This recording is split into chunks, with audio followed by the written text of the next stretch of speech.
म्हटलं तर मी कधी कीर्तन केलं नाही, पण आज पहिलीच सेवा आणि या पावन भूमीमध्ये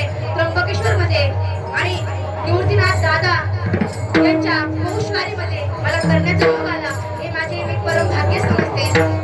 आणि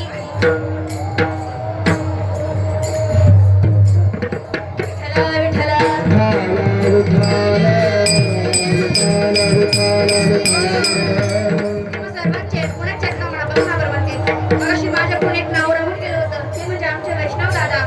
तेही उत्कृष्ट मृदुंगाचार्य आहेत आणि संस्कृत दादा त्यांची मगाशी माझ्याकडून नाव राहून गेले होते. आणि समस्त श्रोतेजण तुमच्या चरणी पुन्हा एकदा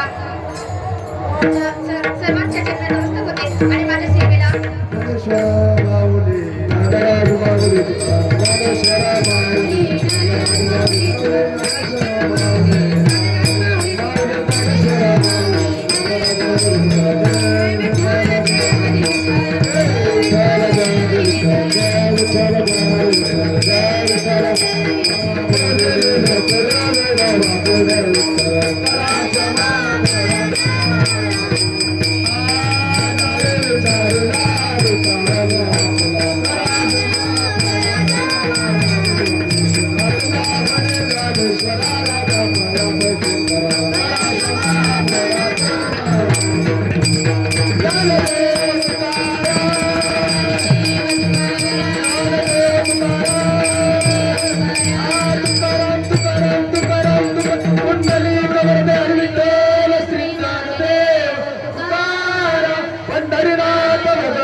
ज्ञानेश्वर महाराज की जय.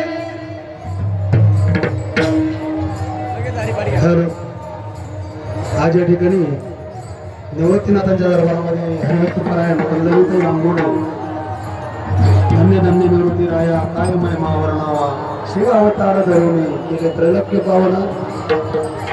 नाथांची कृपा झाली तर काहीच अशक्य नाही, सगळं शक्य होऊन जातं. बाबा हो चाले ही शरीर कोणाची असत्य कोण बोलत ती हरविन किंवा साळुंकी मंजुळ बोलत असे धनी शिकविता धनी वेगळाची. सर्व काही नाथांना कळतं. गोड अशी सेवा नाथबाबांनी निवृत्तीनाथ बाबांनी या ठिकाणी तिच्याकडून करून घेतली.